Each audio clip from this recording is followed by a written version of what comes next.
ఆదివారం వస్తే మటన్ తింటావు, సోమవారం వస్తే సాంబార్ తింటావు, ఫ్రైడే వస్తే ఏదైనా తింటావు. మరి గాలి బాక్స్ ఎవరు ఎత్తారేంటి? పడుకోవచ్చు కాబట్టి ఎత్తారు. ఇద్దరు ₹1,00,000 వరకు దాచుకోవచ్చు కదా. ఆ ₹1,00,000 దాచేసి నాకు ఇచ్చి ఆ డబ్బు నేను దాస్తాను. హాయ్ ఫ్రెండ్స్, ఈ రోజు నేను మా హస్బెండ్ ని ప్రాంక్ చేయాలనుకుంటున్నాను. చూడండి, మా హస్బెండ్ కోసం నేనైతే ఒక గిఫ్ట్ తీసుకున్నాను. ఇందులో ఎక్స్చేంజ్ గా నేనైతే కొబ్బరికాయలు పెట్టాలనుకుంటున్నాను. ఎన్ని సరిపోతే అన్ని పెడతాను. తను ఎలా రియాక్ట్ అవుతాడో ఏంటా అన్నది నాతో పాటు మీరు కూడా చూసేయండి. రండి, ఈ గిఫ్ట్ అయితే ఓపెన్ చేద్దాం. ఇందులో ఏముందో చూపిస్తాను ఫస్ట్ మీకైతే. అవట్లేదు.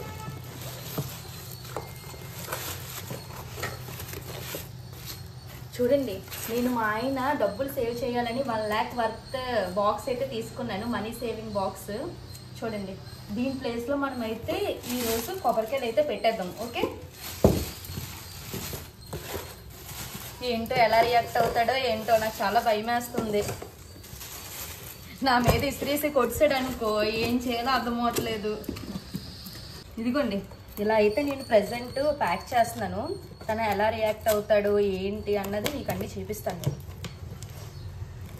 మొత్తం నీట్గా ఇంట్లో ప్యాక్ చేసి మీకు చూపిస్తాను. ఫైనల్లీ ఇలా అయితే నేను ప్యాకింగ్ చేశాను. ఎలా రియాక్ట్ అవుతాడో చూద్దాం. రండి, అక్కడ కూర్చున్నాడు, నెమ్మదిగా వెళ్ళి పిలుద్దాం. మా ఎలా నీ గిఫ్ట్ ఇస్తానని చెప్దాం. ఓకే రండి. మా ఆయన అయితే సాంగ్స్ వింటున్నాడు చాలా సీరియస్గా. మా ఆయన నీకు సర్ప్రైజ్ ఇస్తాను, ఒకసారి ఇలా రా అని అయితే నేను అంటాను.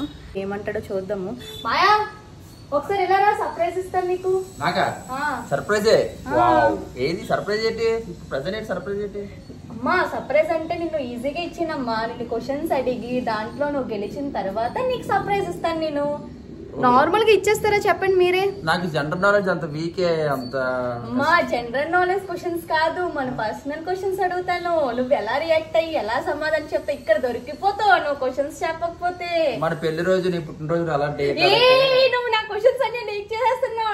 2 నిమిషాలు చదువుకొని వచ్చేస్తాను. ఏం చదువుకొని వస్తావు? అదే నువ్వు అడిగిన క్వశ్చన్కి ఆన్సర్ చదువుకో. నెక్స్ట్ చేయకు, ఇక్కడ నించో. ఓకే, అడుగుతున్నాను క్వశ్చన్స్. ఇంకా నిన్ను కొన్ని ఇంటర్వ్యూ క్వశ్చన్స్ అడుగుతాను. ఇంటర్వ్యూవా? yes. ఏ జాబ్ ఏమి ఇస్తారు నాకు? లేదు లేదు, సర్ప్రైజ్ కదా. ఫస్ట్ కొన్ని క్వశ్చన్స్ అడిగిన తర్వాత నువ్వు సమాధానం చెప్పని క్వశ్చన్స్ బట్టి నేను ఇవ్వాలా లేదా అని ఆలోచిస్తాను. ఇప్పుడు క్వశ్చన్స్ కి ఆన్సర్ చెప్పకపోతే ఇవ్వవా? అప్పుడు చెప్తాను నేను ఏంటన్నదో. ఫస్ట్ క్వశ్చన్స్ అయితే స్టార్ట్ చేస్తున్నాను. ఫస్ట్ క్వశ్చన్ ఓకే, కొంచెం ఈజీగా. నాకు తెలిసిన ఆన్సర్ మాత్రం క్వశ్చన్ అడుగు. నా పేరేంటి? నీ పేరు పెళ్లికి ముందా పెళ్లికి తర్వాత? అన్ని పేర్లు ఉన్నాయి నాకు. ఇంటి పేరు మారుతుంది కదా, అందుకని. ఓ, పెళ్లికి ముందు ఏం పేరేంటి? పెళ్లికి ముందు నీకు ఒకటే ఆన్సర్ చెప్తాను. పెళ్లికి ముందు కావాలా పెళ్లి తర్వాత కావాలా? పెళ్లి తర్వాత చెప్పు బాబు. పెళ్లి తర్వాత మనోపాకి అఖిల.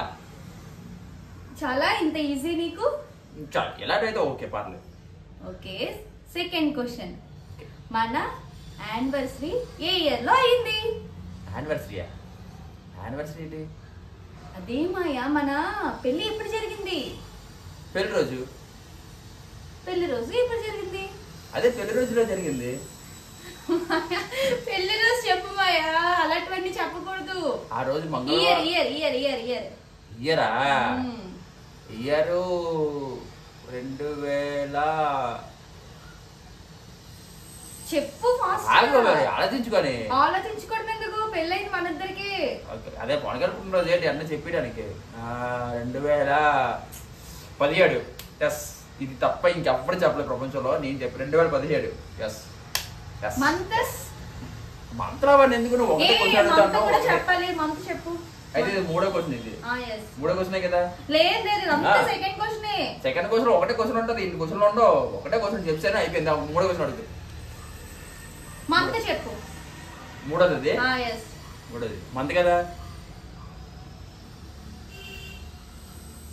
4వ నెల. ఆగు, నాకు ఒకటి అర్థం అవట్లేదు. ఇంటర్వ్యూ నిన్ను అడుగుతున్నాను కానీ నువ్వు రివర్స్ గా నన్ను క్వశ్చన్స్ అడుగుతున్నావు ఏంటి? నువ్వు అడిగే క్వశ్చన్ లోనే క్లారిటీ లేదు, అందుకని నా క్వశ్చన్ క్లారిటీ నేను తెలుసుకుని అప్పుడు దానికి ఆన్సర్ చెప్పాలి కదా, అందుకని క్లారిటీ కావాలి నాకు. క్లారిటీగా అడుగుతున్నాను, అయినప్పటికీ నన్ను నేను ఇంటర్వ్యూ చేస్తున్నావు. నేను సర్ప్రైజ్ ఇస్తున్నాను నీకు, కాబట్టి నువ్వు నేను అడిగిన క్వశ్చన్స్ మాత్రమే సమాధానం చెప్పాలి. ఓకేనా?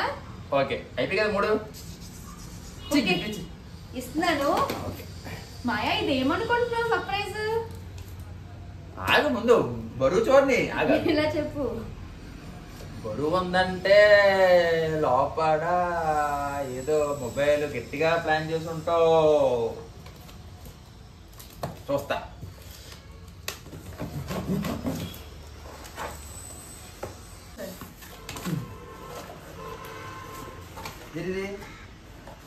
కొబ్బరికాయ ఏంటి? కొబ్బరికాయ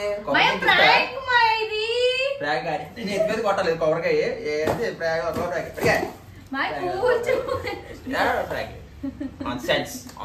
అంతనే కొబ్బరికాయ ఏంటి? కొబ్బరికాయ కొబ్బరికాయ ప్రాంక్ ఎలా ఉంది? ప్రాంక్ లా ఉంది. అయినా నేను గిఫ్ట్ కొన్నాను మాయా, ఇది ప్రాంక్. ఇదిగో నీ గిఫ్ట్. షాక్ అయ్యావా? షాకే. ఏంటిది మాయా? నువ్వు అస్సలు ఈ మధ్యన మనీ అస్సలు సేవ్ చేయట్లేదు. ఇది 1 lakh వర్త్. మనం మనీ సేవ్ చేసుకున్న బాక్స్ నీ దగ్గర ఉన్నటప్పుడల్లా ఇలా ఫిల్ చేస్తాం అనుకు ఇవన్నీ నీకు 1 lakh అయిపోద్ది. ఇందులో డబ్బులు దాచుకోవాలా? ఇందులో డబ్బులు దాచుకోవాలి. నాకు 2 అకౌంట్లు ఉన్నాయి, బ్యాంక్ అకౌంట్లు. అందులో డబ్బులు దాచుకోవచ్చు కదా. ఇంట్లో బీరో ఉంది, అందులో డబ్బులు దాచుకోవచ్చు కదా. నాకు వ్యాలెట్ ఉంది, అందులో డబ్బులు దాచుకోవచ్చు. ఇందులోనే డబ్బులు దాచుకోవట్లేదు కాబట్టి ఇది ఇచ్చాను. ఇందులో నీట్ గా నువ్వు ఎంత ఇచ్చావు, ఎంత వేసావు అవన్నీ నంబర్స్ కూడా ఉంటాయి. కాబట్టి ఇప్పుడు నీ దగ్గర 200 ఉంది అనుకో, 200 వేసి పెన్సిల్ తో కొట్టి అలా సేవ్ చేసుకోవచ్చు. ఓకే, ఓ పని చెయ్యు. ఇప్పుడు ఎలా ఖాళీ బాక్స్ ఇచ్చావు కదా, నువ్వే డబ్బులు దాచి నాకు ఇచ్చే. అదేంటి మరి గిఫ్ట్? మరి ఖాళీ బాక్స్ ఎవరు ఎత్తారేంటి? పట్టుకొచ్చి ఎవరు ఎత్తారు? ఇద్దరు 1 లక్ష రూపాయల వరకు దాచుకోవచ్చు కదా. ఆ 1 లక్ష రూపాయలు దాచేసి నాకు ఇచ్చి ఆ డబ్బులు నేను దాస్తాను. మాయా ఇది గిఫ్ట్ అవ్వదు మాయా. అప్పుడు నేను నీ గిఫ్ట్ ఇస్తున్నాను, మనీ సేవ్ చెయ్యు. మనీ సేవ్ చేయడం మన ఇంట వంట లేదే. ఉన్నప్పుడు ఖర్చు పెట్టేయడం, తిరిగేయడం, ఎంజాయ్ చేయడం అంతే. డబ్బులు దాయడం అనేది మన ఇంట వంట. అది ఇలాంటిది. మీరు ఎప్పుడైనా చెప్పండి, డబ్బులు ఎప్పుడు అవసరం వస్తాయి ఎవ్వరు చెప్పలేము. కాబట్టి ఇలాంటివన్నీ సేవ్ చేసుకున్నాం అనుకో, మన ఫ్యూచర్ లో ఎప్పుడైనా అవసరం రావచ్చు. అంతే కదా నేను చెప్పేది. లాజిక్ గా కాదా? కామెంట్ సెక్షన్ లో కామెంట్ చేసేయండి. ఫ్యూచర్ లో ఎప్పుడో అవసరం అవుతుందని చెప్పి ఇప్పుడు తినకుండా కడుపు మార్చుకొని గింజను తింటావు. ఎవడైనా ఆదివారం వస్తే మటన్ తింటావు, సోమవారం వస్తే సాంబార్ తింటావు, ఫ్రైడే వస్తే ఏదైనా తింటావు. బాబాయ్